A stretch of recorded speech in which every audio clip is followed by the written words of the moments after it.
ขอถวายความนอบน้อมได้พระบรมศาสดาอรหันตสัมมาสัมพุทธเจ้าพร้อมด้วยพระสัทธรรมและหมู่พระอริยสงฆ์ทุกพระองค์และทุกองค์ขอน้อมนมัสการไปยังท่านพระอาจารย์ใหญ่พระมหาสมปองโมทิโตตลอดทางพ่อแม่ครูบาอาจารย์ทุกท่านขอสบายดีกันญาณมิตรกันญาณธรรมทุกท่านเมื่อนี้มาพบกับข้าน้อยดาวกองมณีจันทร์อีกเส้นเคยซึ่งนำเอารายการเปิดคุมทรัพย์เพื่อฝึกตนฝึกใจฝึกอ่านฝึกสาธยายพระไตรปิฎกด้วยตนเองมาพบกับข้าน้อยในนามลูกศิษย์วัดวิหารธรรม USA เนาะแล้วก็มื้อนี้ข้าน้อยเองก็จะได้นำเอาพระวินัยปิฎกมหาวรรคภาค2ขึ้นมาสาธยายต่อนั่นเองเนาะเพราะว่าจะอัดให้ได้หลายคลิปแล้วก็นำไปโหลดใน Facebook and YouTube เนาะเพราะว่าอีกอย่างข้าน้อยเองก็ไปทำงานแล้วก็บ่ค่อยได้มีเวลาเนาะเมื่ออาศัยทิศนี้ที่ว่าอาศัยในการที่ว่าตัวเองเจ็บแขนแด้จังซี่เนาะก็เลยว่าอาทิตย์นี้บ่ได้ไปเวียกจังซี่เนาะก็เลยว่ามานั่งอัดคลิปเนาะเมื่อวานนี้อัดได้2คลิปนั่นเองเนาะเพราะว่าก็เอาตามกำลังเฮาจังซี่เนาะแล้วก็มื้อนี้ก็กะว่าจะอยากอัดให้ได้อีกตึมจาก2คลิปจังซี่เนาะเพื่อว่าจะได้นำเอาไปโหลดใน Facebook and YouTube เนาะเอาไว้ประกาศเผยแพร่เป็นธรรมทานนั่นเองเนาะเพราะว่าข้าน้อยเองก็หลังจากที่ได้เรียนพระไตรปิฎกมาแล้วข้าน้อยก็เลยว่าอยากเอาสิ่งที่ข้าน้อยได้เรียนมาตามความสามารถตามกำลังตามสติปัญญาดวงน้อยๆของข้าน้อยนี่มาเปิดคัมภีร์อ่านสาธยายนำเอาพุทธศาสนาขององค์พระพุทธเจ้าที่บรรจุอยู่ในพระไตรปิฎกนี่ออกมาประกาศเผยแพร่ด้วยตนเองเนาะเพื่อว่าจะได้น้อมเสียงตนเองบูชาเป็นพุทธบูชาธรรมบูชาสังฆบูชาพ่อแม่ครูบาอาจารย์และก็ท่านผู้มีอุปการะคุณทุกท่านนั่นเองเนาะฉะนั้นข้าน้อยเองก็มื้อนี้ท่านจะได้นำเอาคันธกะที่9เนาะก็คือจำเปญะคันธกะตนว่าด้วยภิกษุสาวกรุงจำปามี31หัวข้อนั่นเองเนาะก็ต่อจากจีวรคันธกะนั่นเองเนาะก็คันธกะจีวรคันธกะหั่นจะมีอยู่นำกัน32หัวข้อแล้วก็จำเปญะคันธกะนี่จะมีอยู่37หัวข้อก็จะต่อๆกันไปเลยจนกว่าจะจบเนาะแล้วก็คันธกะสุดท้ายที่อยู่ในมหาวรรคภาค2นี่ก็คือโกซัมพิกะคันธกะนั่นเองเนาะก็จะมีอยู่10หัวข้อเนาะอันตอนนี้ข้าน้อยอยู่คันธกะที่9จำเปญะคันธกะนั่นเองเนาะแล้วก็เนื้อหาหั่นเพิ่นเริ่มต้นด้วยเรื่องพระกัสสปะโคตผู้เป็นเจ้าอาวาสณวาสภขามเขตกรุงจำปาต้นรับอุปถัมภ์พวกภิกษุอาคันตุกะแล้วก็นอกจากนี้ก็มีเรื่องสำคัญอื่นๆเส้นเรื่องกรรม4ประเภทเนาะแล้วก็มีกรรมที่แบ่งพวกโดยไม่ชอบธรรมเป็นต้นจังซี่เนาะแล้วก็เรื่องทรง5ประเภทแล้วก็มีทรงจตุวรรคเป็นต้นเนาะแล้วก็เรื่องนิคหกรรม5ประเภทมีตาสนียกรรมเป็นต้นเนาะแล้วก็เนื้อหาจะจบลงด้วยเรื่องความเห็นที่ขัดแย้งกันใน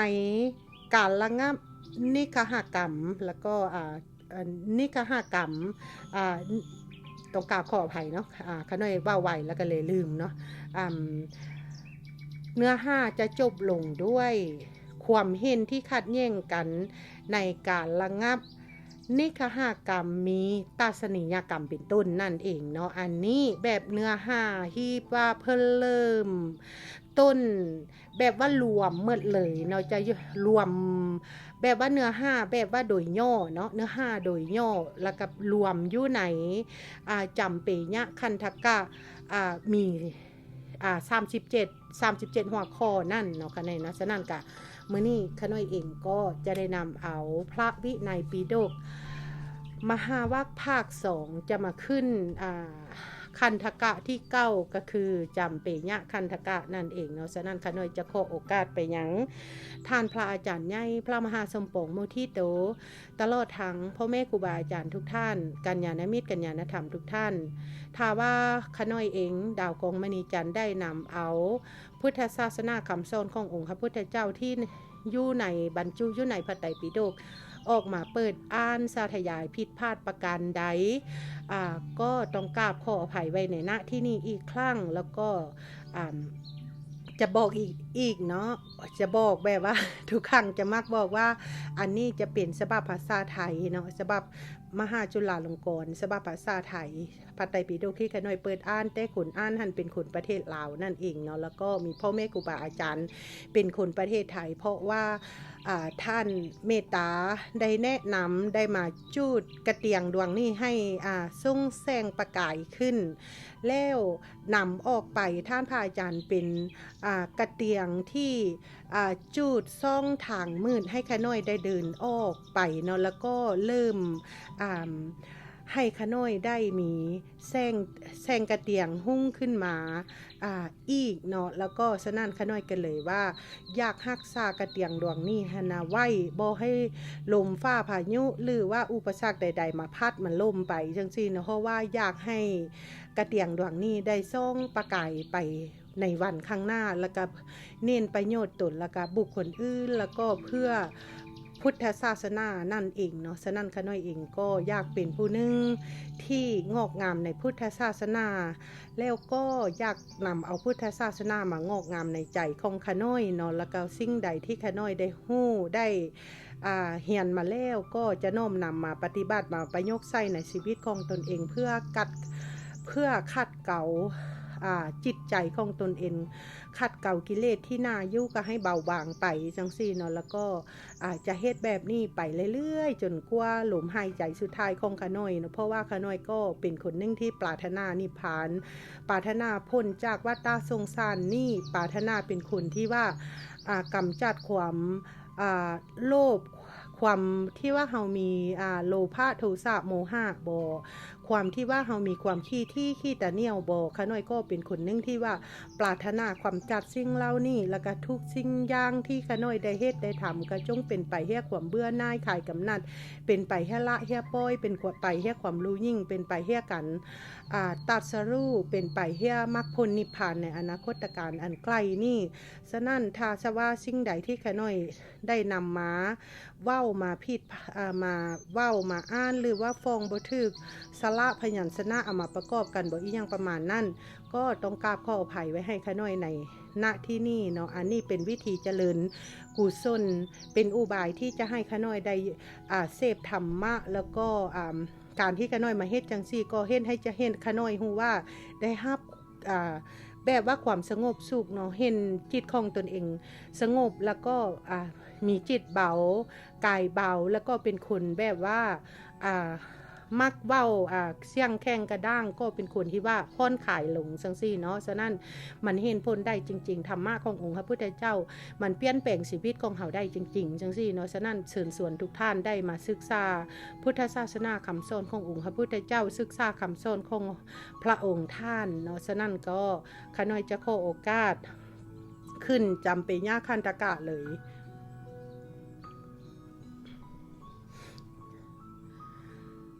พระวินัยปิฎกมหาวรรคภาค2 9จำเปญญาคันธกะหัวข้อ234กัสสปะโคตตะภิกขุวัตถุว่าด้วยพระกัสสปะโคตเรื่องพระกัสสปะโคตผู้ยุบประจำในอาวาสณวาดผ้าขามวาดผ้าขามหรือว่าวาสะผ้าขามเนาะค่ะเนาะสมัยนั้นพระผู้มีพระภาคประทับอยู่ที่ฟังสาโบกคารณีซื่อ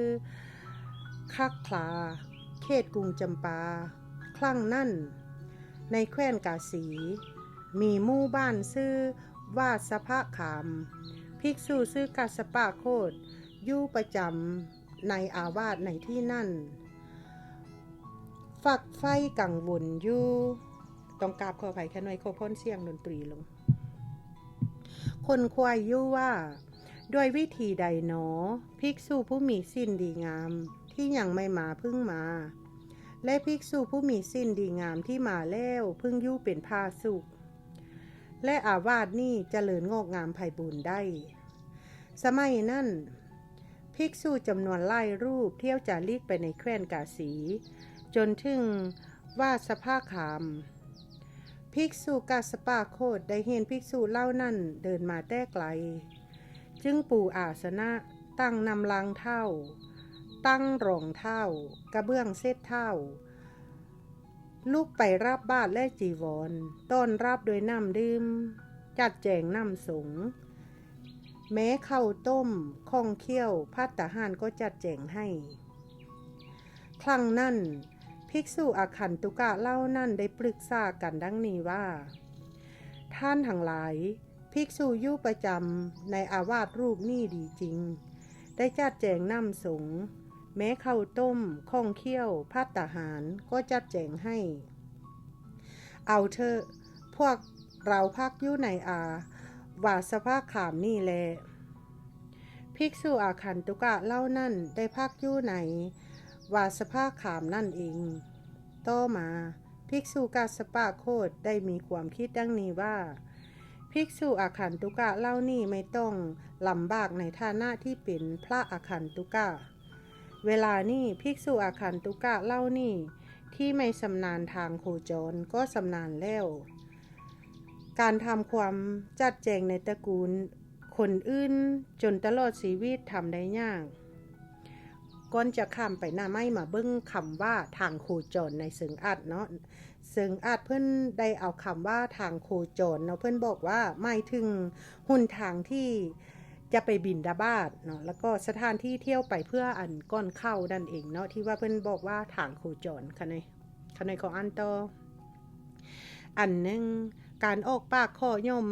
ไม่เป็นที่ชอบใจของคนทั้งหลายยากกันนั่นเลย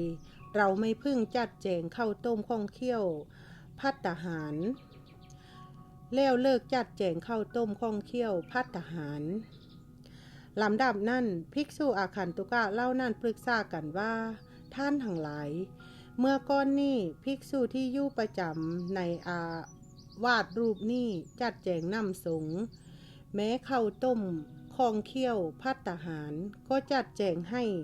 เวลานี้ภิกษุที่อยู่ประจำในอาวาสรูปนี้ไม่จัดแจงข้าวต้มข้องเคี่ยวภัตตาหารให้ภัตตาหารแล้วท่านทั้งหลายบัดนี้ภิกษุที่อยู่ประจำในอาวาสรูปนี้ไม่ดีเสียแล้วเอาเถอะพวกเราจงหลงอุเคปนิยกรรมภิกษุที่อยู่ประจำในอาวาสรูปนี้ออกไปครั้งนั้นภิกษุอาคันตุกะเล่านั่นประชุมกันได้กล่าวกับภิกษุกาสปะโคดนั่นดังนี้ว่าท่านเมื่อก่อนท่านจัดแจงน้ำสงฆ์แม้ข้าวต้มข้องเคี่ยวภัตตาหารก็จัดให้เวลานี้ไม่จัดแจงข้าวต้มข้องเคี่ยวภัตตาหารเสียแล้วท่านต้องอาบัติแล้วท่านเห็นอาบัตินั้นไหมภิกษุกาสปะโคดกล่าวว่าท่านทั้งหลายผมไม่มีอาบัติที่เพิ่งเห็นครั้งนั้นพวกภิกษุอาคันตุกะได้หลงอุเคปนิยกรรมภิกษุกาสปะโคดเพราะการไม่เห็นว่าเป็นอาบัติลำดับนั้นภิกษุกาสปะโคดได้มีความคิดดังนี้ว่าเราไม่รู้เรื่องนี้ว่านั่นเป็นอาบัติหรือไม่เป็นอาบัติเราต้องอาบัติหรือไม่ต้องอาบัติเราถูกหลงอุเคปนิยกรรมหรือไม่ถูกหลงอุเคปนิยกรรมด้วยกรรมที่ชอบทำหรือไม่ชอบทำถูกต้องหรือไม่ถูกต้องควรแก้เหตุหรือไม่ควรแก้เหตุยากกันนั่นเลยเราเพิ่งเดินทางไปกรุงจำปาแล้วกราบทูลถามพระผู้มีพระภาคเกี่ยวกับเรื่องนั้นครั้งนั้นภิกษุกาสปะโคดเก็บเสนาสนะถือบาทและจีวรเดินทางไปกรุงจำปาเข้าไปเฝ้าพระผู้มีพระภาคณที่ประทับถวายอภิวาทพระผู้มีพระภาคแล้วนั่งหน้าที่สมควรพุทธประเพณีต้องกราบขออภัยนะคะน้อยจะโคหักเอาแนวที่จะมาดึงเอาเจี้ยขึ้นมาได้ง่ายๆ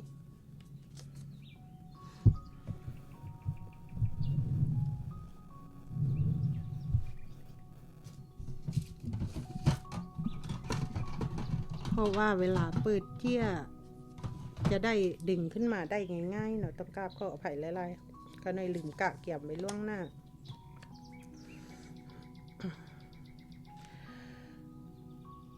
การที่พระผู้มีพระภาคพุทธเจ้าทั้งหลายทรงปาใส่กับภิกษุอาคันตุกะทั้งหลายนั่นเป็นพุทธประเพณี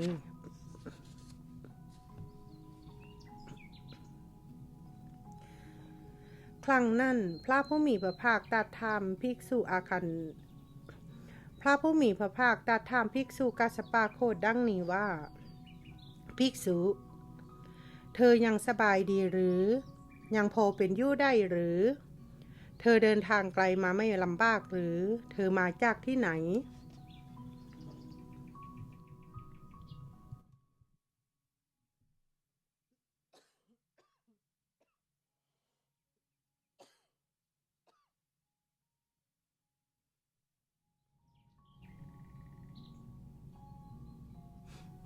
ต้องกราบขออภัยหลายๆเนาะ อ่านไปอ่านมาขันคอค่ะเนี่ยต้องกราบขออภัยหลายๆ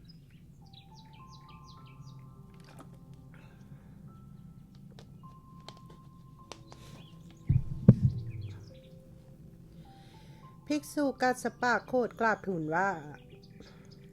ยังสบายดีข้าพระพุทธเจ้ายังพอเป็นอยู่ได้พระพุทธเจ้าข้าและข้าพระองค์เดินทางไกลมาไม่ลำบากพระพุทธเจ้าข้าในชนบทแคว้นกาสีมีหมู่บ้านชื่อวาสภะข้าพระองค์อยู่ประจำในอาวาสในที่นั่นฝักใฝ่ในการก่อสร้างคนควายอยู่ว่าด้วยวิธีใดหนอภิกษุผู้มีสิ้นดีงามที่ยังไม่มาพึ่งมาและภิกษุผู้มีสิ้นดีงามที่มาแล้วพึ่งอยู่เป็นผ้าสุขและอาวาสนี่จะเจริญงอกงามไพบูรย์ได้พระพุทธเจ้าข้าต่อมาภิกษุจำนวนหลายรูปเที่ยวจาริกไปในแคว้นกาสีจนถึงวาสภะคามข้าพระองค์ได้เห็นภิกษุเล่านั่นเดินมาแต่ไกลจึงปูอาสนะตั้งน้ำล้างเท้าตั้งรองเท้ากระเบื้องเซ็ตเท้าลูกไปรับบาตรและจีวรต้อนรับด้วยน้ำดื่มจัดแจงน้ำสงฆ์แม้ข้าวต้มของเคี่ยวภัตตาหารก็จัดแจงให้พระพุทธเจ้าค่ะครั้งนั้นภิกษุอาคันตุกะเล่านั่นได้ปรึกษากันดังนี้ว่าท่านทั้งหลายภิกษุที่อยู่ประจำในอาวาสรูปนี้ดีจริงได้จัดแจงน้ำสงฆ์แม้ข้าวต้มของเคี่ยวภัตตาหารก็จัดแจงให้เอาเถอะพวกเราพักอยู่ไหนวาสภะขามนี่แลภิกษุอาคันตุกะเล่านั่นได้พักอยู่ไหนวาสภะขามนั่นเองพระพุทธเจ้าค่ะต่อมาข้าพระองค์ได้มีความคิดดังนี้ว่าภิกษุอาคันตุกะเล่านี่ไม่ต้องลำบากในฐานะที่เป็นพระอาคันตุกะเวลานี้ภิกษุอาคันตุกะเล่านี่ที่ไม่สำนาญทางโคจรก็สำนาญแล้วการ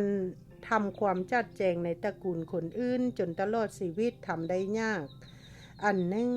การออกปากข้อย่อมไม่เป็นที่ชอบใจของคนทั้งหลายยากกันนั่นเลยเราไม่พึ่งจัดแจงข้าวต้มของเคี่ยวภัตตาหารแล้วเลิกจัดแจงข้าวต้มของเคี่ยวภัตตาหารพระพุทธเจ้าค่ะลำดับนั่นภิกษุอาคันตุกะเล่านั่นปรึกษากันว่าท่านทั้งหลายเมื่อก่อนนี้ภิกษุที่อยู่ประจำในอาวาสรูปนี้จัดแจงน้ำสงฆ์แม้ข้าวต้มของเคี่ยวภัตตาหารก็จัดแจงให้เวลานี้ภิกษุที่อยู่ประจำในอาวาสรูปนี้ไม่จัดแจงข้าวต้มของเคี่ยวภัตตาหารแล้วท่านทั้งหลายบัดนี้ภิกษุที่อยู่ประจำในอาวาสรูปนี้ไม่ดีเสียแล้วเอาเถอะพวกเราจงหลงอุเคปนิยกรรมภิกษุที่อยู่ประจำในอาวาสรูปนี้ออกไปพระพุทธเจ้าค่ะครั้งนั้นภิกษุอาคันตุกะเล่านั่นประชุมกันได้กล่าวกับข้าพระองค์ดังนี้ว่าท่านเมื่อก่อนท่านจัดแจงน้ำสงฆ์แม้ข้าวต้มของเคี่ยวภัตตาหารก็จัดแจงให้ เวลานี้ไม่จัดแจงข้าวต้มข้องเคี่ยวพัตตาหารเสียแล้ว ท่านต้องอาบัติแล้ว ท่านเห็นอาบัตินั้นไหม ข้าพระองค์กล่าวว่า ท่านทั้งหลายผมไม่มีอาบัติที่เพิ่งเห็น พระพุทธเจ้าค่ะ ครั้งนั้นพวกภิกษุอาคันตุกะได้ลงอุเคปนิยกรรมข้าพระองค์เพราะการไม่เห็นว่าเป็นอาบัติ ข้าพระองค์ได้มีความคิดดังนี้ว่า เราไม่รู้เรื่องนี้ว่า นั่นเป็นอาบัติหรือไม่เป็นอาบัติ เราต้องอาบัติหรือไม่ต้องอาบัติ เราถูกลงอุเคปนิยกรรมหรือไม่ถูกลงอุเคปนิยกรรม ด้วยกรรมที่ชอบทำหรือไม่ชอบทำถูกต้องหรือไม่ถูกต้อง ควรแก้เหตุหรือไม่ควรแก้เหตุ ยากกันนั่นเลย เราเพิ่งเดินทางไปกรุงจำปาแล้วกราบทูลพระผู้มีพระภาคเกี่ยวกับเรื่องนั้น ข้าพระพุทธเจ้าเดินทางมาจากวาสภขามนั่นพระพุทธเจ้าค่ะพระผู้มีพระภาคตรัสว่าภิกษุนั่นไม่เป็นอาบัติ นั่นเป็นอาบัติห้ามิได้ เธอไม่ต้องอาบัติ เธอต้องอาบัติห้ามิได้ เธอไม่ถูกลงอุเคปนิยกรรม เธอถูกลงอุเคปนิยกรรมห้ามิได้ เธอถูกลงอุเคปนิยกรรมด้วยกรรมที่ไม่ชอบธรรมไม่ถูกต้องไม่ควรแก้เหตุ เธอจงไปอยู่ในอาวาสภาขามนั่นแล ภิกษุกัสสปะโคดทูลรับสนองพระพุทธดำรัสแล้วลูกจากอาสนะถวายอภิวาทพระผู้มีพระภาคประถมประทักษิณแล้วกลับไปสู่วาสภาขามครั้งนั้นภิกษุอาคันตุกะเล่านั่นมีความกังวลใจมีความเดือดร้อนใจปรึกษากันว่าไม่ใช่ลาภของพวกเราไม่มีลาภหนอพวกเราได้ชั่วแล้วหนอพวกเราไม่ดีแล้วหนอที่ลงอุเคปนิยกรรมภิกษุผู้บริสุทธิ์ผู้ไม่ต้องอาบัติเพราะเรื่องที่ไม่สมควรเพราะเหตุไม่สมควรเอาเถอะพวกเราจะเดินทางไปกรุงจำปาแล้วแสดงโทษล่วงเกินโดยยอมรับผิดในพุทธสำนักลำดับนั้นภิกษุอาคันตุกะพวกนั้นได้เก็บเสนาสนะถือบาทและจีวรเดินทางไปกรุงจำปาเข้าไปเฝ้าพระผู้มีพระภาคถึงที่ประทับ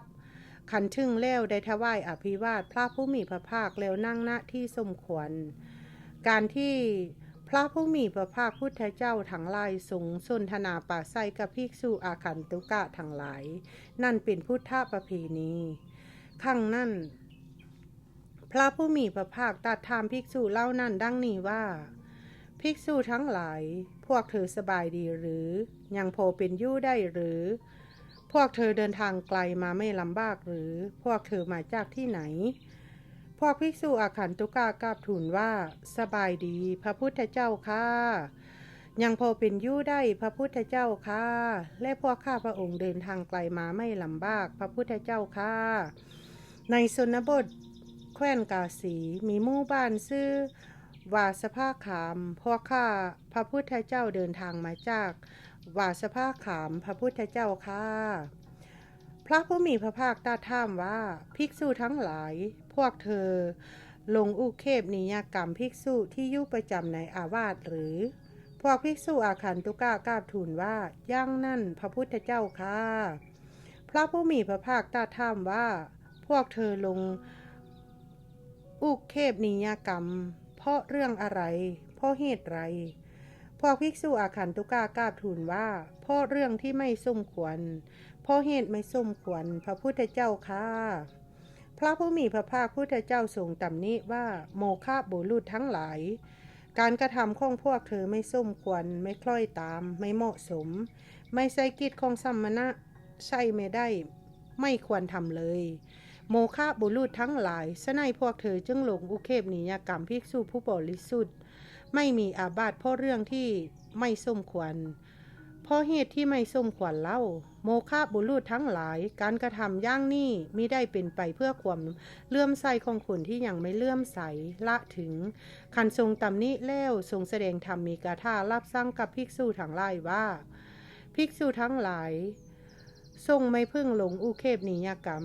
ภิกษุผู้บริสุทธิ์ไม่มีอาบัติเพราะเรื่องไม่สมควรเพราะเหตุไม่สมควรทรงมู่ใดหลงอุเคปนิยกรรมต้องอาบัติทุกกฎลำดับนั้นภิกษุเล่านั้นได้ลูกจากอาสนะห่มอุตราทรงเสวียงบ้าครั้งหนึ่งซบศีรษะลงแทบพระบาทของพระผู้มีพระภาคแล้วได้กราบทูลดังนี้ว่า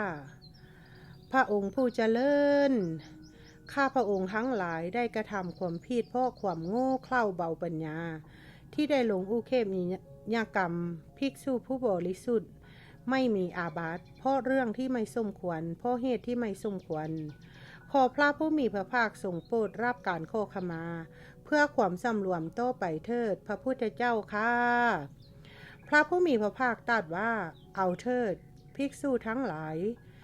การที่พวกเธอทั้งหลายได้กระทำความผิดเพราะความโง่เขลาเบาปัญญาที่ได้ลงอุเคปนิยกรรมภิกษุผู้บริสุทธิ์ไม่มีอาบัติเพราะเรื่องที่ไม่สมควรเพราะเหตุที่ไม่สมควรภิกษุทั้งหลายเพราะเหตุที่พวกเธอเห็นความผิดเป็นความผิดแล้วแก้ไขให้ถูกต้องข้อนั่นเรายอมรับภิกษุทั้งหลายเพราะการที่บุคคลเห็นความผิดเป็นความผิดแล้วแก้ไขให้ถูกต้องและสำรวมต่อไปนี่เป็นความเจริญในวินัยของพระอริยะหัวข้อ235อาธรรมวัคคาที่กัมมะกาถาว่าด้วยกรรมที่แบ่งพวกโดยไม่ชอบธรรมเป็นต้นเรื่องภิกษุสาวกรุงจำปาทำกรรมแบ่งพวกโดยไม่ชอบธรรมเป็นต้นสมัยนั้นพวกภิกษุในกรุงจำปาทำกรรมเช่นนี้คือทำกรรมแบ่งพวกโดยไม่ชอบธรรมทำกรรมพร้อมเพียงกันโดยไม่ชอบธรรมทำกรรมแบ่งพวกโดยชอบธรรมทำกรรมแบ่งพวกโดยทำปฏิรูปทำกรรมพร้อมเพียงกันโดยทำปฏิรูปภิกษุรูปเดียวลงอุเคปนิยกรรมภิกษุรูปเดียวบ้างภิกษุรูปเดียวลงอุเคปนิยกรรมภิกษุสองรูปบ้างภิกษุรูปเดียวลงอุเคปนิยกรรมภิกษุหลายรูปบ้างภิกษุรูปเดียวลงอุเคปนิยกรรมทรงบ้างภิกษุสองรูปลงอุเคปนิยกรรมภิกษุรูปเดียวบ้างภิกษุสองรูปลงอุเคปนิยกรรมภิกษุสองรูปบ้างภิกษุสองรูปลงอุเคปนิยกรรมภิกษุหลายรูปบ้างภิกษุสองรูปลงอุเคปนิยกรรมทรงบ้างภิกษุหลายรูปลงอุเคปนิยกรรมภิกษุรูปเดียวบ้างภิกษุหลายรูปลงอุเคปนิยกรรมภิกษุสองรูปบ้างภิกษุหลายรูปลงอุเคปนิยกรรมภิกษุหลายรูปบ้างภิกษุหลายรูปลงอุเคปนิยกรรมทรงบ้างทรงลงอุเคปนิยกรรมทรงบ้างก้อนไปหน้าไม้เนาะมาเบิ้งเสริงอัดทำปฏิรูปนะเพิ่นบอกว่าแปลว่าทำปลอมเนาะทำเทียมทำที่ไม่แท้ในคัมภีร์อรรถกถากล่าวถึงสัตธรรมที่ไม่แท้ที่ชื่อว่าสัตธรรมปฏิรูปสองอย่างคือ1อธิคมะสัตธรรมปฏิรูปนะก็คือธรรมที่เป็นเหตุเศร้ามองแห่งวิปัสสนาญาณเช่นโอภาสญาณปิติปัสสัทธิสุขเป็นต้นที่เป็นเหตุให้จิตวันไหวนะแล้วก็2ปริยัติสัตธรรมปฏิรูปได้แก่สิ่งที่ไม่ใช่พระพุทธพจน์คือคัมภีร์คุลหวินัยคัมภีร์คุลหเวสสันดรสาดกคัมภีร์คุลหมโหสถสาดกนะแล้วก็คัมภีร์วันณปีดกคัมภีร์อังคุลิมาละปีดกคัมภีร์เวทละปีดกคัมภีร์ราธาปละคัสสิตาคัมภีร์อาลาวากะคัสสิตาที่ไม่ได้ยกขึ้นสู้การสร้างขายนา3ครั้งเนาะอยู่นอกเหนือจาก กถาวัตถุเล่านี่เนาะธาตุกถาอารัมมณกถาอสุภกถาญาณกถาวิชากะลันดะกะแล้วก็เป็นคำสอนของอธรรมวาทีนิกายต่างๆเนาะแล้วก็ที่แสดงช่วงก่อนสังขายนาครั้งที่3และมีการสอบธรรมมีข่าวสังขายนาครั้งที่3เนาะชื่อคัมภีร์เล่านี่มีกล่าวถึงในชื่อคัมภีร์เล่านี่มีกล่าวถึงในอัตถกถาเนาะอันนี้ที่เพิ่นได้นำเอาคำว่าธรรมปฏิรูปเนาะก็เพิ่นบอกแปลว่าเป็นธรรมปลอมธรรมเทียมเป็นธรรมที่บ่จริงบ่แท้ในคัมภีร์อัตถกถากล่าวถึงสัตว์ธรรมที่ไม่แท้นี่เพิ่นแบ่งออกมาเป็นทรงปฏิรูปนั่นเองเนาะก็คือที่ขน้อยได้กล่าวมาแล้วนั่นเนาะฉะนั้นขน้อยเขาอ่านต่อบรรดาภิกษุผู้มักน้อยจึงตำหนิประนามโพลธนาว่าฉะนั้นพวกภิกษุในกรุงจำปาจึงทำกรรมเส้นนี้เล่าคือทำกรรมแบ่งพวกโดยไม่ชอบธรรมละถึงส่งลงอุเคปนิยกรรมส่งบ้างคันแล้วจึงนำเรื่องนี้ไปกราบทูลพระผู้มีพระภาคให้ทรงทราบละถึงพระผู้มีพระภาคทรงสอบถามว่าภิกษุทั้งหลายทราบว่าพวกภิกษุในกรุงจำปาทำกรรมเส้นนี้คือทำกรรมแบ่งพวกโดยไม่ชอบธรรมละถึงทรงลงอุเคปนิยกรรมทรงบ้างจริงหรือภิกษุทั้งหลายทูลรับว่าจริงพระพุทธเจ้าค่ะพระผู้มีพระภาคพุทธเจ้าทรงตำหนิละถึงคันทรงตำหนิทรงแสดงธรรมีกถาแล้วรับสร้างกับภิกษุทั้งหลายว่าเรื่องพระผู้มีพระภาคตัดห้ามเพราะไม่ชอบธรรมภิกษุทั้งหลายถ้าเป็นกรรมที่แบ่งพวกโดยไม่ชอบธรรมไม่จัดเป็นกรรมและไม่ควรทำถ้าเป็นกรรมที่พร้อมเพรียงกันโดยไม่ชอบธรรมไม่จัดเป็นกรรมและไม่ควรทำถ้าเป็นกรรมที่แบ่งโดยชอบถ้าเป็นกรรมที่แบ่งพวกโดยชอบธรรมไม่จัดเป็นกรรมและไม่ควรทำถ้าเป็นกรรมที่แบ่งพวกโดยทำปฏิรูปไม่จัดเป็นกรรมและไม่ควรทำถ้ากรรมที่พร้อมเพรียงกันโดยทำปฏิรูปไม่จัดเป็นกรรมและไม่ควรทำภิกษุรูปเดียวลงอุเคปนิยกรรมภิกษุรูปเดียวไม่จัดเป็นกรรมและไม่ควรทำภิกษุรูปเดียวลงอุเคปนิยกรรมภิกษุ2รูปไม่จัดเป็นกรรมและไม่ควรทำภิกษุรูปเดียวลงอุเคปนิยกรรมภิกษุรายรูปไม่จัดเป็นกรรมและไม่ควรทำภิกษุรูปเดียวลงอุเคปนิยกรรมสงฆ์ไม่จัดเป็นกรรมและไม่ควรทำภิกษุ2รูปลงอุเคปนิยกรรมภิกษุรูปเดียวไม่จัดเป็นกรรมและไม่ควรทำภิกษุ2รูปลงอุเคปนิยกรรมภิกษุ2รูปไม่จัดเป็นกรรมและไม่ควรทำภิกษุ2รูปลงอุเคปนิยกรรมภิกษุหลายรูปไม่จัดเป็นกรรมและไม่ควรทำภิกษุ2รูปลงอุเคปนิยกรรมสงฆ์ไม่จัดเป็นกรรมและไม่ควรทำภิกษุหลายรูปลงอุเคปนิยกรรมภิกษุรูปเดียวไม่จัดเป็นกรรมและไม่ควรทำภิกษุหลายรูปลงอุเคปนิยกรรมภิกษุ2รูป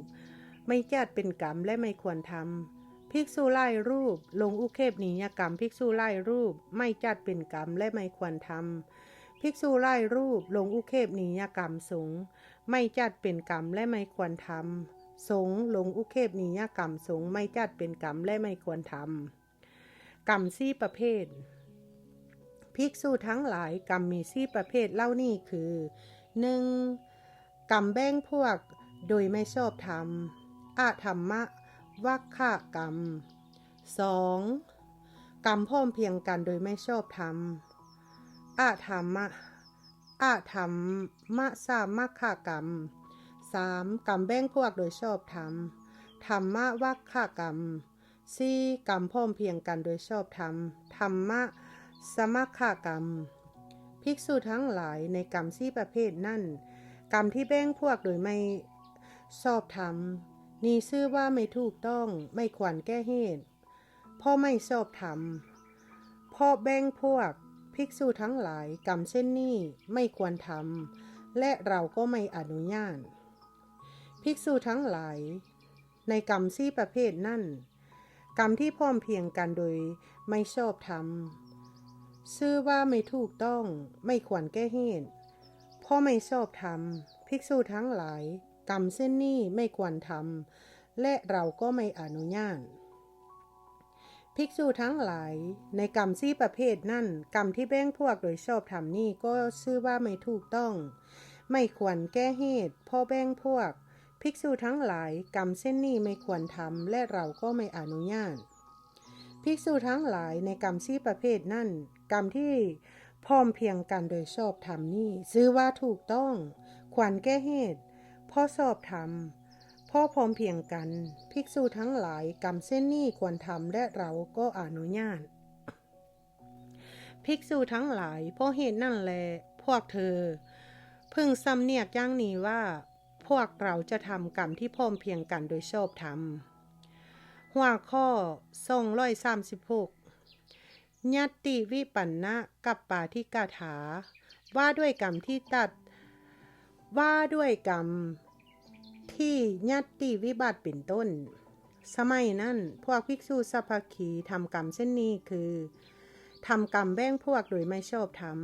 ทำกรรมพร้อมเพรียงกันโดยไม่ชอบธรรมทำกรรมแบ่งพวกโดยชอบธรรมทำกรรมแบ่งพวกโดยชอบทำกรรมแบ่งพวกโดยทำปฏิรูปทำกรรมพร้อมเพรียงกันโดยทำปฏิรูป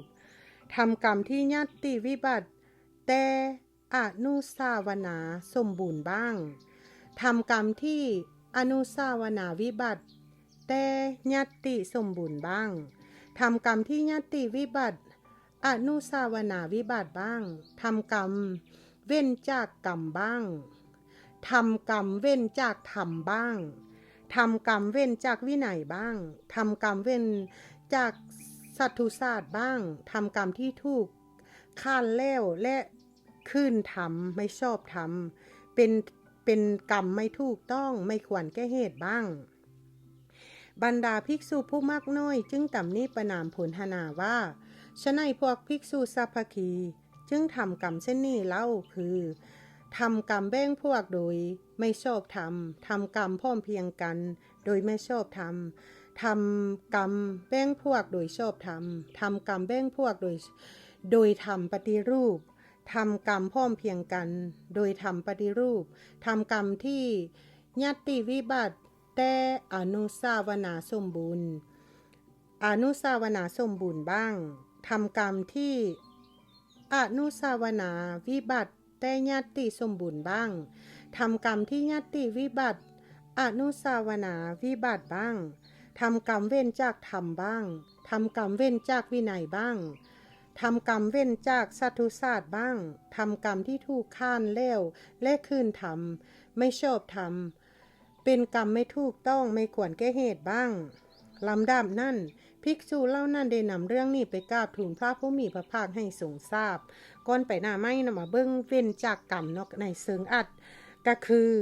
ไม่ทำกรรมด้วยเรื่องที่เป็นจริงเนาะแล้วก็ได้แก้ตามเรื่องที่เกิดขึ้นและ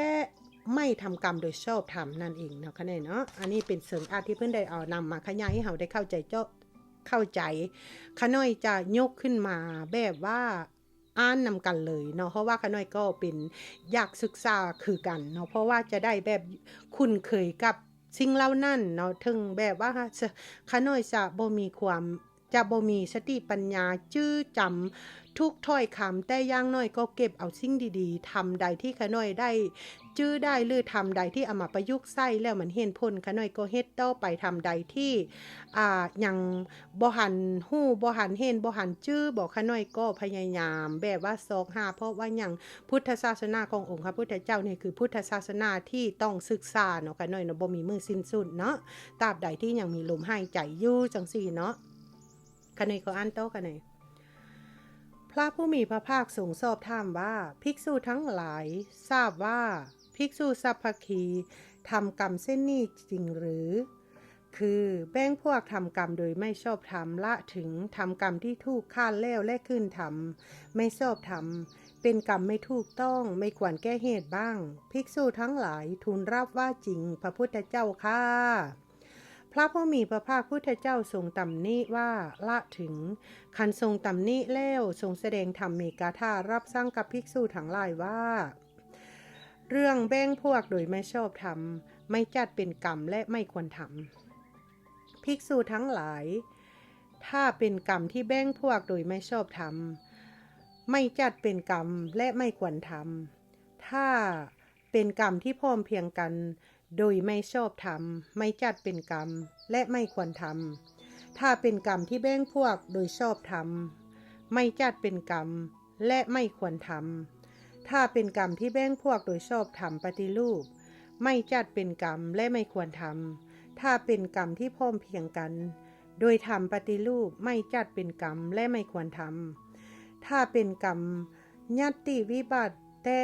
อนุสาวนาสมบูรณ์ไม่จัดเป็นกรรมและไม่ควรทำถ้าเป็นกรรมอนุสาวนาวิบัติแต่ญัตติสมบูรณ์ไม่จัดเป็นกรรมและไม่ควรทำถ้าเป็นกรรมที่ญัตติวิบัติอนุสาวนาวิบัติไม่จัดเป็นกรรมและไม่ควรทำกรรมที่เว้นจากกรรมไม่จัดเป็นกรรมและไม่ควรทำกรรมที่เว้นจากวินัย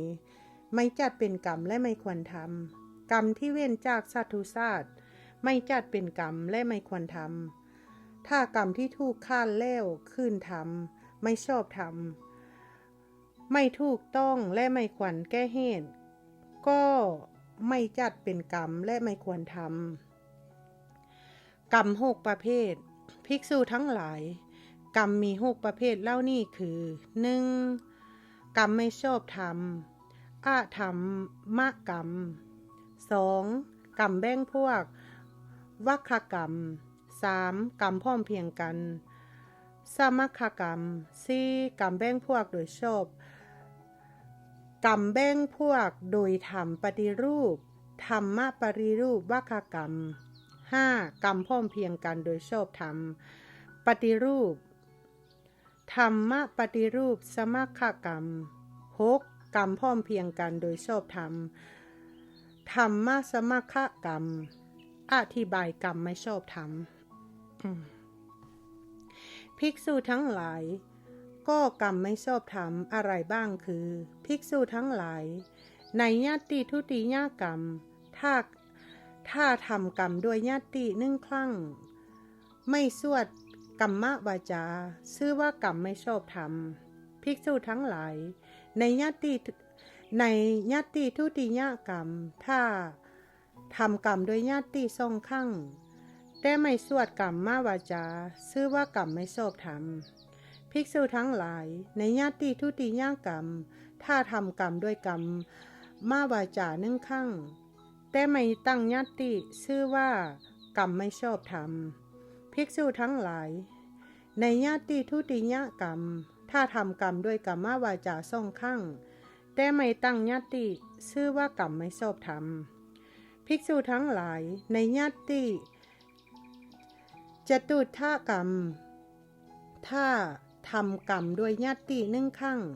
แต่ไม่สวดกัมมวาจาชื่อว่ากรรมไม่ชอบธรรมภิกษุทั้งหลายในญาติจตุถกรรมถ้าทำกรรมโดยญาติ2ครั้งแต่ไม่สวดกัมมวาจาชื่อว่ากรรมไม่ชอบธรรมก่อนไปหน้ามาเบิ่งคำว่าธรรมในที่นี่เนาะเพิ่นบอกว่าธรรมหั่นในที่นี่หั่นเป็นชื่อของบาลีเนาะเพิ่นได้บอกไว้จังสั้นแล้วก็ตามพระบาลีไม่ถูกต้องตามพระพุทธพจน์เนาะต้องกราบขออภัยกันหน่อยอ่านคำเพิ่นคำว่าธรรมในที่นี่เป็นชื่อของบาลีพระไตรปิฎกเนาะแล้วก็ไม่ชอบธรรมหั่นจึงหมายถึงไม่ถูกต้องตามพระบาลีไม่ถูกต้องตามพระพุทธพจน์เนาะเพิ่นบอกไว้จังสั้น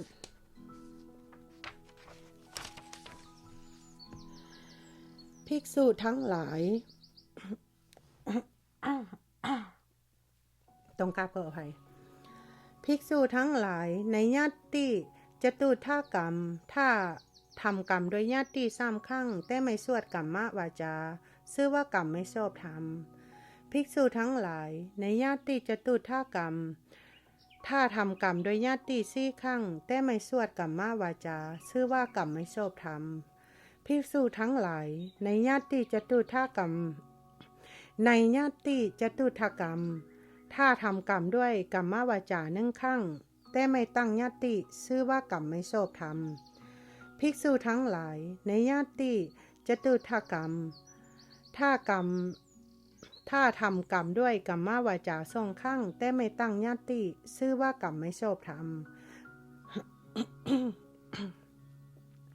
ภิกษุทั้งหลายในญาติจตุถกรรมถ้าทำกรรมด้วยกัมมาวาจาสามครั้งแต่ไม่ตั้งญาติชื่อว่ากรรมไม่ชอบธรรมภิกษุทั้งหลายในญาติจตุถกรรมถ้าทำกรรมด้วยกัมมาวาจาสี่ครั้งแต่ไม่ตั้งญาติชื่อว่ากรรมไม่ชอบธรรมต้องกราบขออภัยอีกครั้งนะ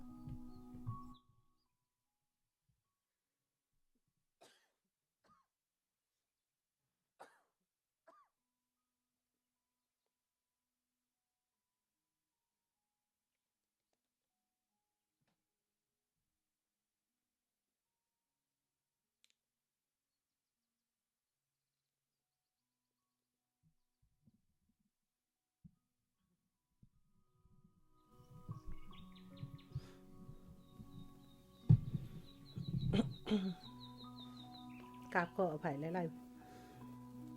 ๆภิกษุทั้งหลายนี่เรียกว่ากรรมไม่ชอบธรรมหนึ่งอธิบายกรรมที่แบ่งพวกทำภิกษุทั้งหลาย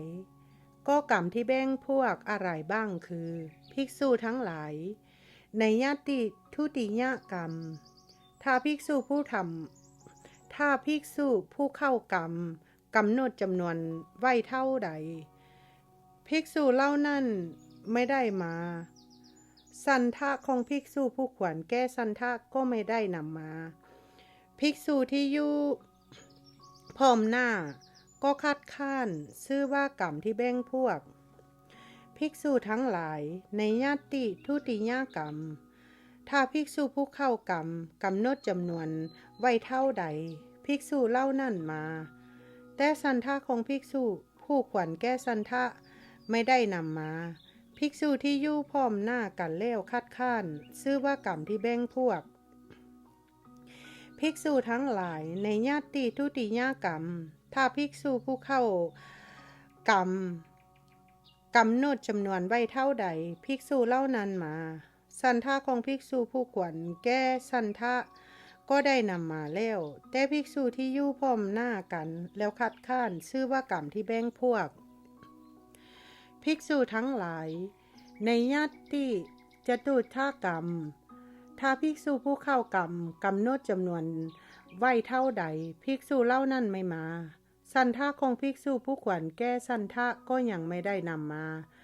ภิกษุที่อยู่พร้อมหน้าก็คัดค้านชื่อว่ากรรมที่แบ่งพวกภิกษุทั้งหลายในญาติจตุถกรรมถ้าภิกษุผู้เข้ากรรมกำหนดจำนวนไว้เท่าใดภิกษุเล่านั่นมาแต่สันทะของภิกษุผู้ขวัญแก้สันทะไม่ได้นำมาภิกษุที่อยู่พร้อมหน้ากันแล้วคัดค้านชื่อว่ากรรมที่แบ่งพวกในญาติจตุถกรรมถ้าภิกษุผู้เข้ากรรมกำหนดจำนวนไว้เท่าใดภิกษุเล่านั่นมาสันทะของภิกษุผู้ขวัญแก้สันทะก็นำมาแล้วแต่ภิกษุที่อยู่พร้อมหน้ากันแล้วคัดค้านชื่อว่ากรรมที่แบ่งพวกภิกษุทั้งหลายนี่เรียกว่ากรรมที่แบ่งพวกสองอธิบายกรรมที่พร้อมเพรียงกันทำภิกษุทั้งหลายก็กรรมที่พร้อมเพรียงกันอะไรบ้างคือภิกษุทั้งหลายในญาติทุติยกรรมถ้าภิกษุผู้เข้ากรรมกำหนดจำนวนไว้เท่าใดภิกษุเล่านั่นมาสันทะของภิกษุผู้ขวัญแก้สันทะก็ได้นำมาแล้วภิกษุที่อยู่พร้อมหน้ากันภิกษุที่อยู่พร้อมหน้ากันแล้วก็ไม่คัดค้านชื่อว่ากรรมที่พร้อมเพรียงกันภิกษุทั้งหลายในญาติจตุถกรรม ถ้าภิกษุผู้เข้ากรรมกำหนดจำนวนไว้เท่าใดภิกษุเล่านั่นมาสันทะของภิกษุผู้ควรแก้สันทะได้นำมาแล้วภิกษุที่อยู่พร้อมหน้ากันแล้วก็ไม่คัดค้านชื่อว่ากรรมที่พร้อมเพรียงกันภิกษุทั้งหลายนี้เรียกว่ากรรมที่พร้อมเพรียงกัน 3. อธิบายกรรมแบ่งพวกโดยทำปฏิรูปภิกษุทั้งหลายก็กรรมที่แบ่งพวกโดยทำปฏิรูปอะไรบ้างคือภิกษุทั้งหลายในญาติทุติยกรรมถ้าสวดกรรมวาจาก่อนตั้งญาติภายหลังภิกษุผู้เข้ากรรม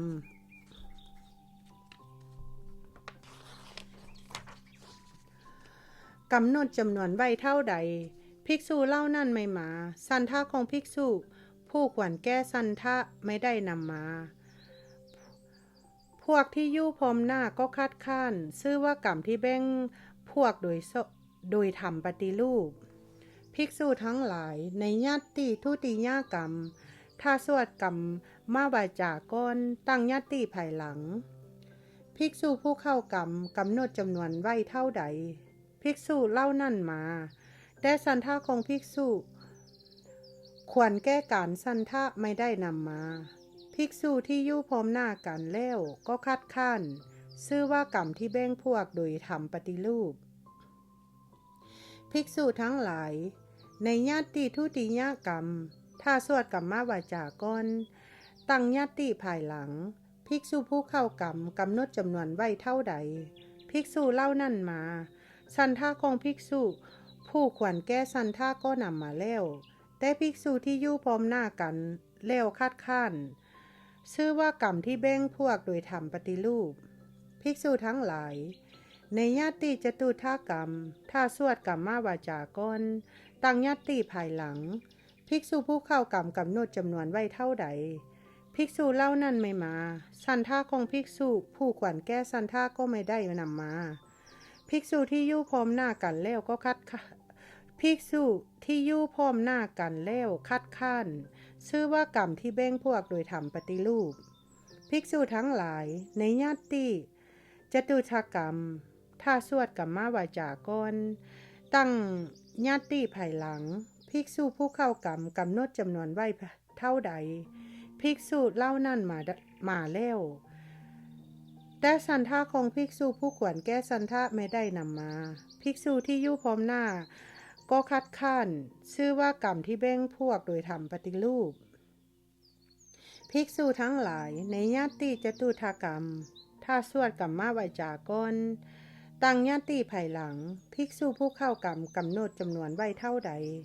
ภิกษุเล่านั่นมาแล้วสันทะของภิกษุควรแก้การสันทะก็นำมาแล้วแต่ภิกษุที่อยู่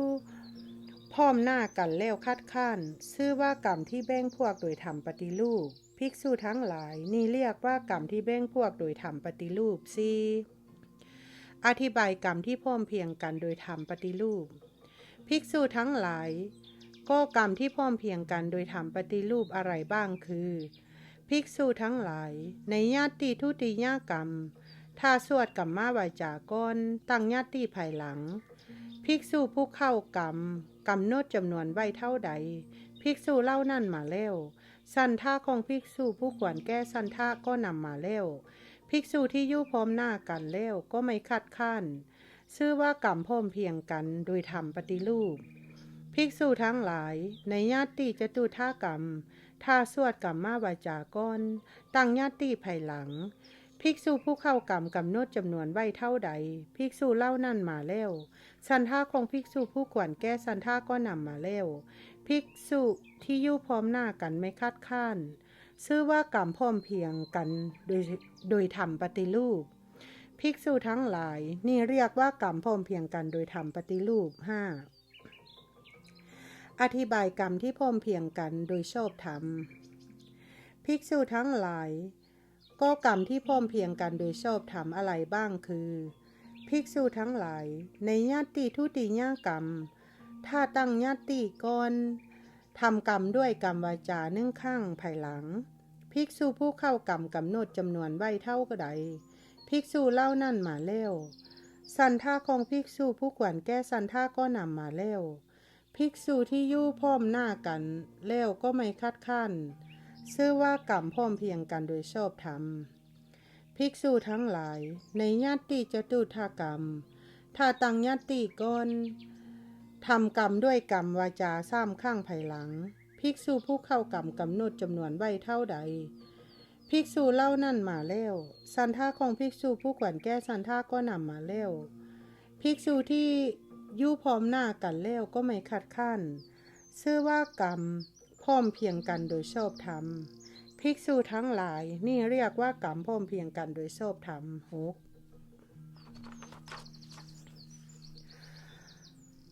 หัวข้อ237จตุวัคคะการณาธิกถา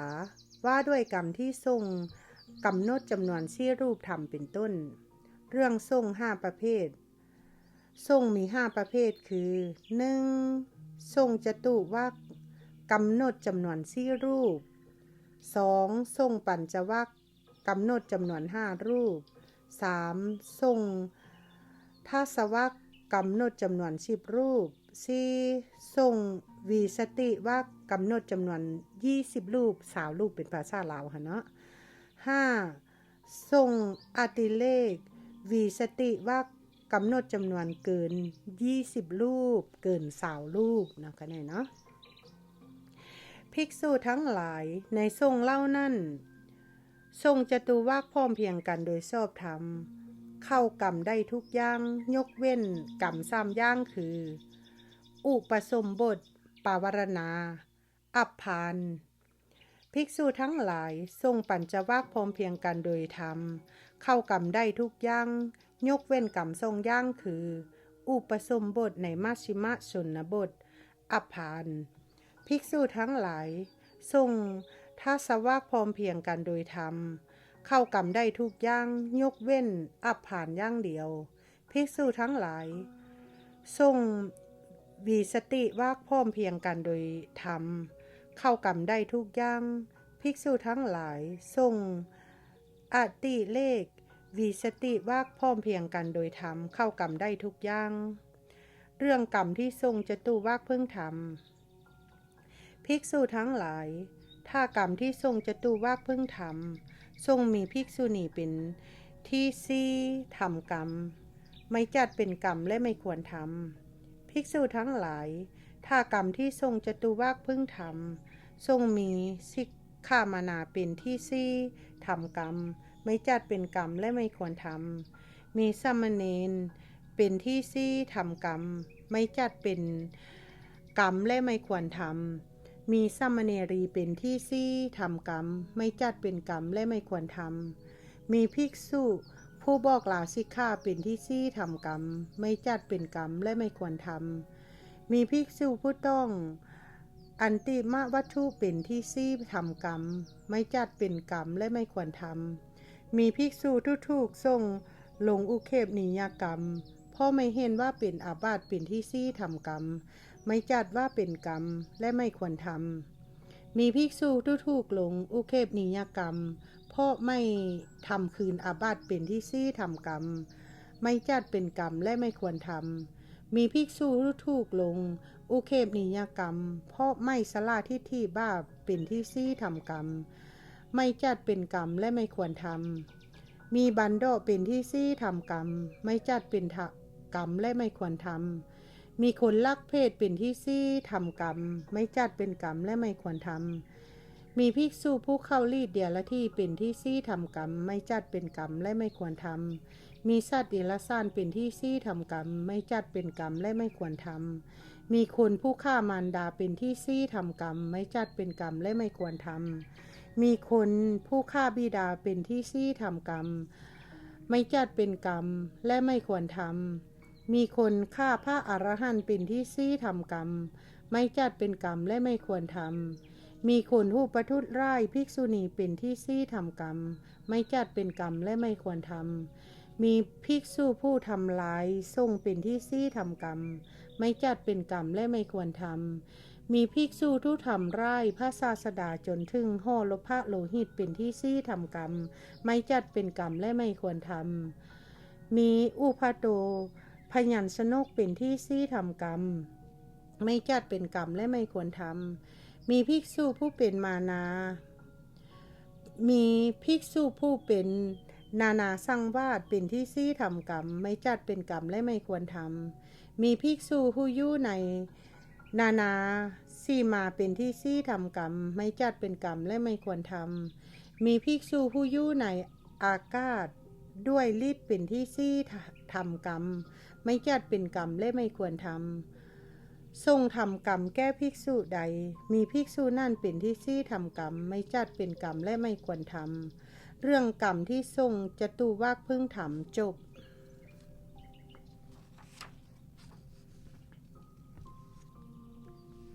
เรื่องกรรมที่ทรงปัญจวัคพึ่งทำภิกษุทั้งหลายถ้ากรรมที่ทรงปัญจวัคพึ่งทำทรงมีภิกษุณีเป็นที่ห้าทำกรรมไม่จัดเป็นกรรมและไม่ควรทำภิกษุทั้งหลาย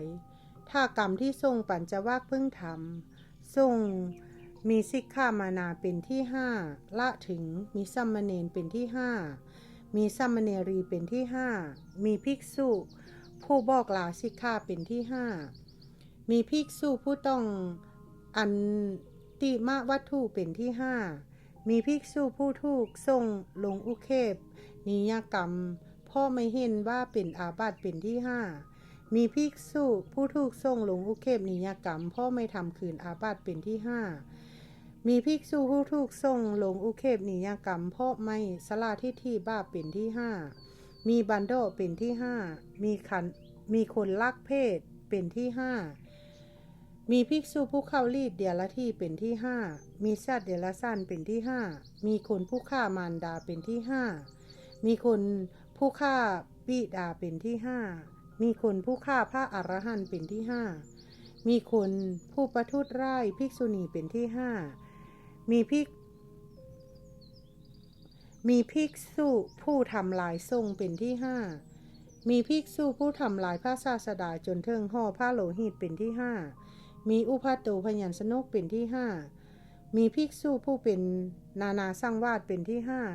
มีภิกษุผู้อยู่ในนานาสีมาเป็นที่ห้ามีภิกษุผู้อยู่ในอากาศโดยฤทธิ์เป็นที่ห้าทรงทำกรรมแก้ภิกษุใดมีภิกษุนั่นเป็นที่ห้าทำกรรมไม่จัดเป็นกรรมและไม่ควรทำเรื่องกรรมที่ทรงปัญจวัคพึ่งทำจบเรื่องกรรมที่ทรงทัศวัคพึ่งทำภิกษุทั้งหลายถ้ากรรมที่ทรงทัศวัคพึ่งทำทรงมีภิกษุณีเป็นที่10ทำกรรมไม่จัด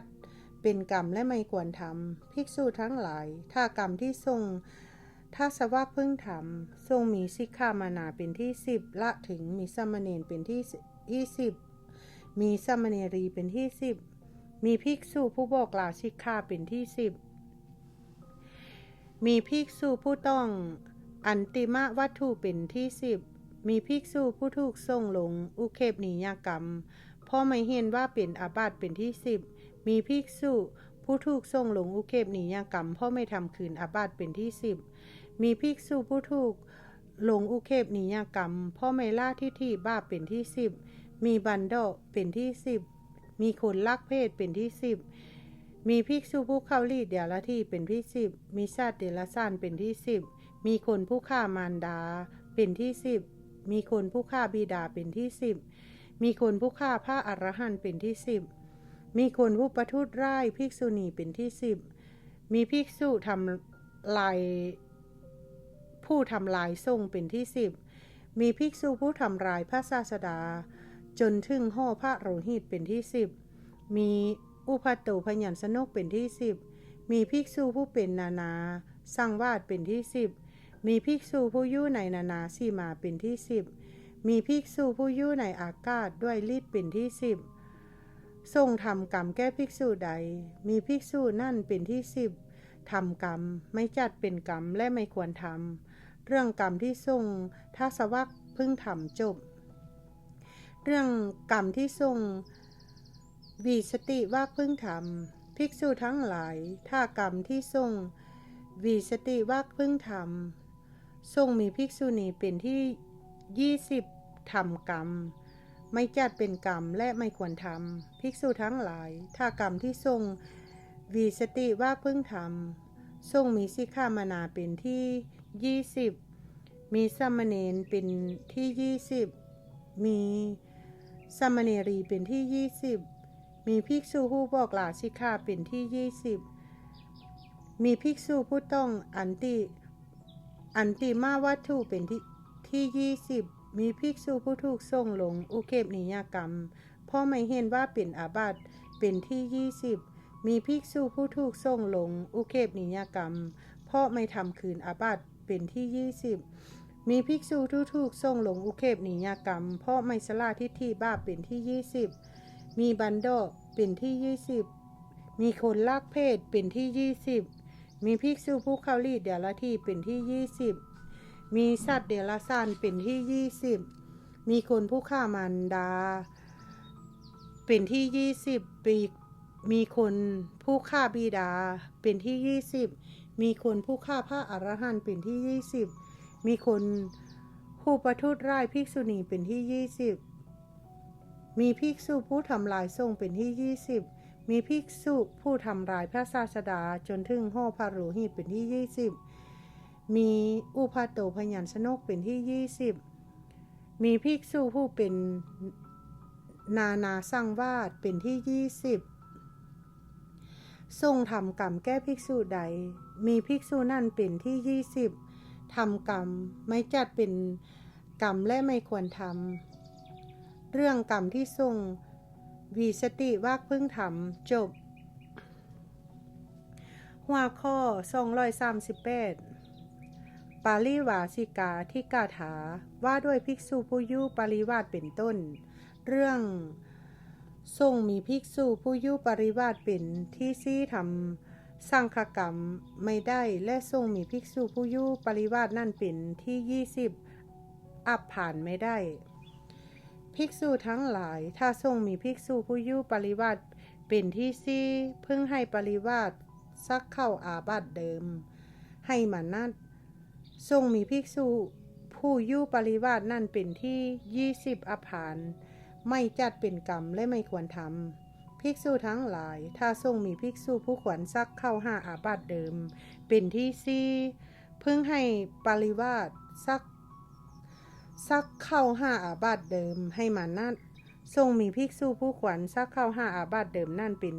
ที่20อับผ่านไม่จัดเป็นกรรมและไม่ควรทำภิกษุทั้งหลายถ้าทรงมีภิกษุผู้ขวัญมานัดเป็นที่ซี่เพิ่งให้ปริวาสซักเข้า5อาบัติเดิมให้มานัดทรงมีภิกษุผู้ขวัญมานัดนั่นเป็นที่20อับผ่านไม่จัดเป็นกรรมและไม่ควรทำภิกษุทั้งหลายถ้าทรงมีภิกษุผู้ประพฤติมานัดเป็นที่ซี่เพิ่งให้ปริวาสซักเข้า5อาบัติเดิมให้มานัดทรงมีภิกษุผู้ประพฤติมานัดนั่นเป็นที่20อับผ่านไม่คิดจัดเป็นกรรมและไม่ควรทำภิกษุทั้งหลายถ้าทรงมีภิกษุผู้ควรอภานเป็นที่ซี่เพิ่งให้ปริวาสซักเข้า5อาบัติเดิมให้มานัดทรงมีภิกษุผู้ควรอภานนั่นเป็นที่20อภานไม่จัดเป็นกรรมและไม่ควรทำปฏิโกษณาการกล่าวคัดค้าน2อย่างเรื่องคัดค้านด้านเรื่องคำคัดค้านของคน27จำนวน27จำพวกฟังไม่ขึ้นภิกษุทั้งหลายคำคัดค้านในท่ามกลางทรงของบางคนฟังขึ้นของบางคนฟังไม่ขึ้นภิกษุทั้งหลายคำคัดค้านในท่ามกลางทรงของใครเล่าฟังไม่ขึ้นภิกษุทั้งหลายคำคัดค้านในท่ามกลางทรงของภิกษุณีฟังไม่ขึ้นของสิกขามานาของสามเณรของสามเณรีของภิกษุผู้บอกลาสิกขาของภิกษุผู้ต้องอันติมาวัตถุของภิกษุผู้วิกลจริตของภิกษุผู้มีจิตฟุ้งซ่านของภิกษุผู้กระสับกระส่ายเพราะเวทนาของภิกษุผู้ถูกส่งลงอุเคปนิยกรรมเพราะไม่เห็นว่าเป็นอาบัติของภิกษุผู้ถูกส่งลงอุเคปนิยกรรมเพราะไม่ทำคืนอาบัติ ของภิกษุผู้ทรงผู้ถูกสงหลงอุเคปนิยกรรมเพราะไม่สลาทิฏฐิบ้าของบันดาของคนลักเพศของภิกษุผู้เข้ารีดเดียรถีของสัตว์เดรัจฉานของคนผู้ฆ่ามารดาของคนผู้ฆ่าบิดาของคนผู้ฆ่าพระอรหันต์ของคนผู้ประทุษร้ายภิกษุณีของภิกษุผู้ทำลายสงฆ์ของภิกษุผู้ทำลายพระศาสดาจนถึงห่อพระโลหิตของอุพัตโตพยัญชนกของภิกษุผู้เป็นนานาสังวาสของภิกษุผู้อยู่ในนานาสีมาของภิกษุผู้อยู่ในอากาศด้วยฤทธิ์ภิกษุทั้งหลายทรงทำกรรมแก้ผู้ใดคำคัดค้านในท่ามกลางทรงของผู้นั่นฟังไม่ขึ้น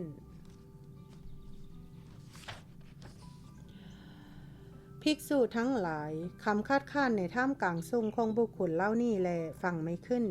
ภิกษุทั้งหลายคำคัดค้านในท่ามกลางทรงของใครเล่าฟังขึ้นเรื่องคำคัดค้านของภิกษุที่ฟังขึ้นภิกษุทั้งหลายคำคัดค้านในท่ามกลางของปักตัตตะภิกษุปักกะตัตตะภิกษุต้องกราบขออภัยหากว่าขน่อยอ่านคำนี้ผิดก็ต้องกราบขออภัยเนาะจะอ่านเป็นท่ามกลางของปกตัตตะภิกษุหรืออ่านแบบบาลีกับปักกะตัตตะภิกษุนะภิกษุผู้อยู่ในสังวาสเสมอกันภิกษุผู้อยู่ในสมานสังวาสสีมาโดยที่สุดแม้ภิกษุผู้นั่งอยู่บนอาสนะติดกันบอกให้กันรู้ฟังขึ้นภิกษุทั้งหลายคำคัดค้านในท่ามกลางทรงของบุคคลเล่านี่แลฟังขึ้นหัวข้อ239เทวนิสารนาธิกถาว่าด้วยนิสารณาทรงย่างเป็นต้นเรื่องบุคคลที่ถูกขับออกไปเรื่องบุคคลที่ถูกขับออกไปดีและบุคคลที่ถูกขับออกไปไม่ดีภิกษุทั้งหลายนิสารณาการขับออกจากหมู่มี2อย่างคือภิกษุทั้งหลายบุคคลที่ยังไม่ถูกขับออกถ้าทรงขับบุคคลนั้นออกไปบางคนเป็นอันถูกขับออกดีแล้วก็มีบางคนเป็นถูกขับออกไม่ดีก็มี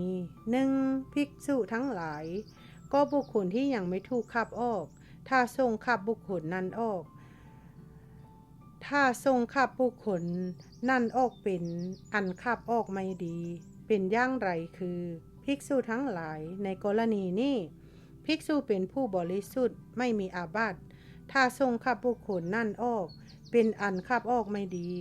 บุคคลประเภทนี้เรียกว่ายังไม่ถูกขับออกถ้าทรงขับบุคคลนั้นออกเป็นอันขับออกไม่ดีก่อนไปหน้าไม้เนาะมาเบิ่งคำว่าปากาตัตตาภิกษุก็คือภิกษุผู้มีศีล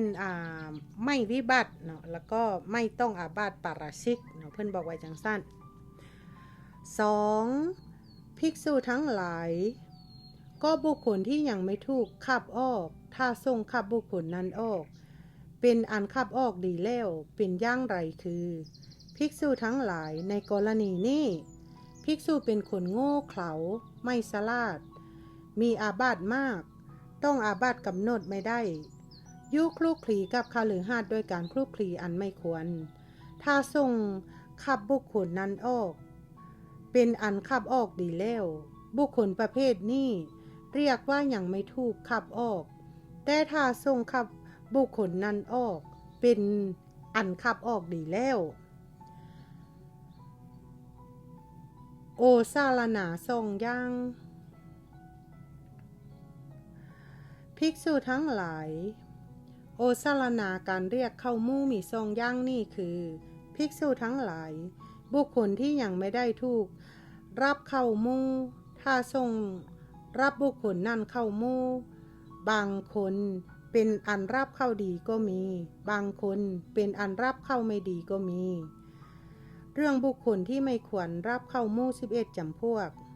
1ภิกษุทั้งหลายถ้าบุคคลที่ยังไม่ถูกรับเข้าหมู่ถ้าทรงรับบุคคลนั้น เข้าหมู่เป็นอันรับเข้าไม่ดีเป็นอย่างไรภิกษุทั้งหลายบันดาลที่ยังไม่ถูกรับเข้าหมู่ถ้าทรงรับบันดาลนั่นเข้าหมู่เป็นอันรับเข้าไม่ดี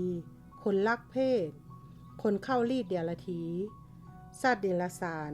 คนผู้ฆ่ามารดาคนผู้ฆ่าบิดาคนผู้ฆ่าพระอรหันต์คนผู้ประทุษร้ายภิกษุณีคนผู้ทำลายสงฆ์คนผู้ทำลายพระศาสดาจนถึงห่อพระโลหิตภิกษุทั้งหลายอุปาโตพยัญชนกที่ยังไม่ถูกรับเข้าหมู่ถ้าทรงรับอุปาโตพยัญชนกนั่นเข้าหมู่เป็นอันรับเข้าไม่ดีภิกษุทั้งหลายบุคคลประเภทนี้เรียกว่าที่ยังไม่ถูกรับเข้าหมู่ถ้าทรงรับบุคคลประเภทนี้เข้าหมู่เป็นอันรับเข้าไม่ดีภิกษุทั้งหลายบุคคลเหล่านี้เรียกว่าที่ยังไม่ถูกเรียกเข้าหมู่ถ้าทรงรับพวกเธอเข้าหมู่เป็นอันรับเข้าไม่ดีเรื่อง